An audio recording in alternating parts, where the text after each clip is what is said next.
Tak prehral, ten gól boli.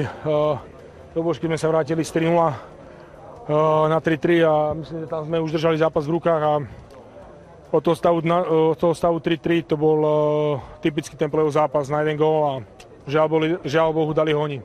Zblízka si jeden gól dal, ale k dvom si mal ešte veľmi blízko.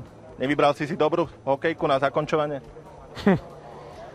Ťažko povedať, čo som si to dobre vybral, asi zle, keď som nedal tie góly, ale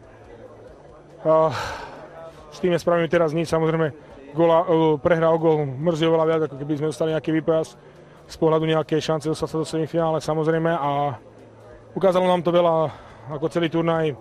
Boli sme hore-dole, vrátili sme sa do zápasu, do turnaja, vrátili sme sa do play-off. To isté v play-off zápase, boli sme dole, vrátili sme sa, čiže musíme sa vyvarovať týchto výkyvov a samozrejme sa musíme, myslím si, byť aj spokojní s tým, že sa dokážeme ukázať ten charakter a z tých ťažkých situácií sa dokážeme vymotať a vrátiť do hry.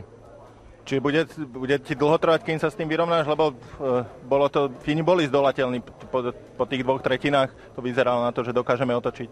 Tak samozrejme, že prehra v play-off boli, všetko sa tým pádom končí a nejaký deň, dva, skôr by som povedal týždeň, dva, nie deň, dva, týždeň, dva to bude bolieť a hokej žije ďalej, ale samozrejme prehra a vypadnutie z turnaja vždy bolí. Dopozeráš záver šampionátu, čo myslíš, že to bude majster sveta? Pravdu povedal si už nie. Tomáš, ďakujem.